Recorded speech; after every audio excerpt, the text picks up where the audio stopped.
Saudara, doa yang menyentuh hati Bapa di sorga.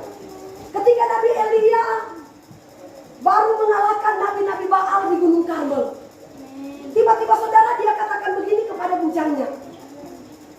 Bujang, coba kamu pergi ke arah laut, lihat kalau ada tanda-tanda turun hujan. Saudara, sebelum dia menyuruh bujangnya untuk pergi lihat kalau ada tanda-tanda turun hujan, sebelumnya dia berdoa. Lalu Ahab pergi untuk makan dan minum, tetapi Elia naik ke puncak Gunung Karmel.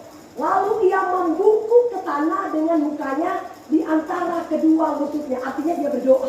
Ya, dia membungkuk ke tanah, saudara.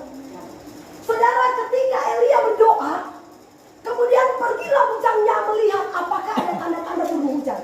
Dia pergi lihat, weh, gak ada tanda-tanda turun hujan. Dia kembali ke Elia. Tuhan, gak ada tanda-tanda turun hujan. Masa sih? Nah, saudara, akhirnya Elia berdoa lagi. Setelah dia berdoa, dia bilang, pergi lihat lagi. Pergi lihat lagi bujangnya. Balik lagi dia. Tuhan, gak ada tanda-tanda turun hujan. Saudara, Alkitab katakan, ketika Elia menyuruh bujangnya untuk pergi lihat apakah ada tanda-tanda turun hujan, Alkitab katakan, bukan cuma 1 kali Elia berdoa, bukan cuma 2 kali, 3 kali, 4 kali, 5 kali, tetapi 7 kali dia berdoa. Amin. Doa yang menyentuh hati Tuhan, doa yang tidak pernah bosan-bosan berdoa. Terkadang hidup kita, saudara, 1 kali berdoa gak dapat jawaban, bosan. 2 kali lagi, lebih bosan lagi.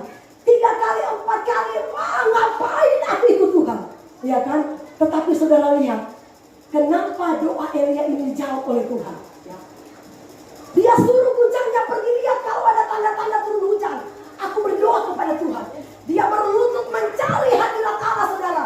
Ketika bujangnya pergi lihat, tidak ada tanda-tanda untuk turun hujan. 1 kali pergi, 2 kali, 3 kali, 4 kali, kata Alkitab, sampai 7 kali Elia berdoa. Akhirnya apakah yang terjadi? Ke-7 kali ketika bujangnya kembali kepada Elia, dia katakan begini, wow Elia, ada awan kecil sebesar telapak tangan, artinya akan turun hujan. Amin. Saudara, itulah ketika kita berdoa, jangan pernah kita bosan berdoa kalau doa kita belum dijawab oleh Tuhan. Coba Lukas pasal yang ke-18. Coba saudara kita baca sama-sama ya, supaya saudara juga ingat ayat ini. Dalam nama Yesus, 1, 2, 3. Yesus mengatakan sesuatu perumpamaan kepada mereka untuk menegaskan bahwa mereka harus selalu berdoa dengan tidak bosan-bosan. Jangan bosan-bosan berdoa. Saudara, cerita ayat ini saudara bisa lihat di dalam Lukas 18 ya. Ada seorang hakim yang tidak takut akan Tuhan. Satu ketika saudara datanglah seorang janda. Janda ini punya masalah yang berat. Dia datang kepada hakim, dia katakan begini, Pak Hakim, tolonglah bela anakku, tolonglah saya. Saudara, kata Alkitab, hakim ini adalah hakim yang tidak takut akan Tuhan, hakim yang galak, hakim yang jahat. Tetapi saudara, karena si janda ini walaupun hakim itu mengusir dia, membentak dia, mungkin hakim itu mengata-ngatai dia, dia tidak jemu-jemu datang untuk berulang kali kepada hakim itu. Coba, terus saya bilang. Di kota itu ada seorang janda yang selalu datang kepada hakim itu dan berkata, belalah aku terhadap lawanku. Terus beberapa waktu lamanya hakim itu menolak. Tetapi kemudian dia berkata dalam hatinya, walaupun aku tidak takut akan Allah dan tidak menghormati seorang pun, terus. Namun karena janda ini menyusahkan aku, baiklah, aku membenarkan dia. Supaya jangan terus saja ia datang dan akhirnya menyerang aku. Haleluya.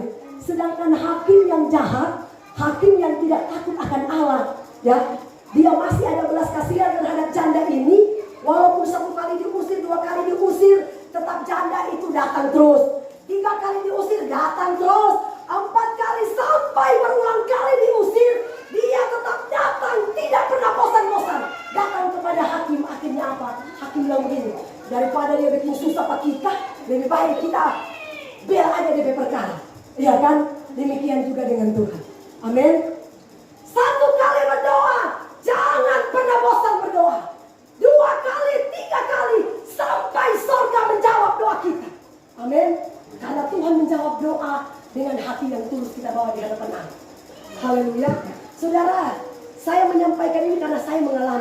Satu ketika saya punya masalah yang berat. Dalam satu hari mungkin saudara saya bisa berdoa bisa belasan kali. Ya.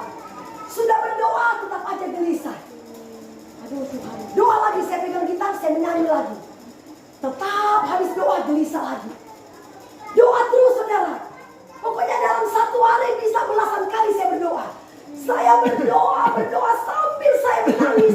Mencari hadirat Allah. Akhirnya apa yang terjadi? Sorga terbuka menjawab doa kita. Karena kita tidak pernah bosan-bosan mencari wajah Allah. Amin.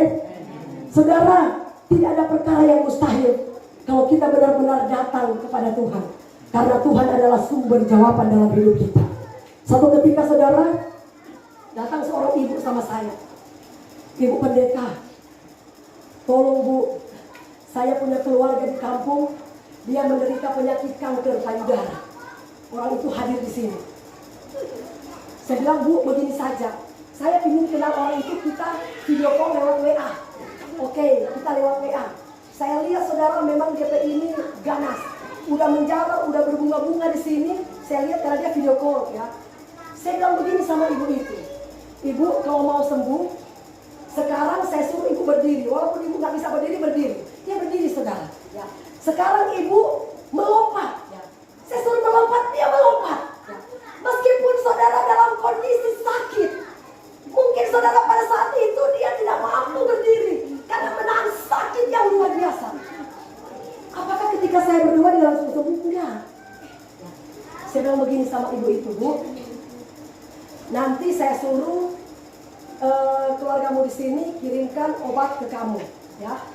Baru nanti kamu minum itu dalam nama Tuhan Yesus, asal kau yakin kau pasti sembuh.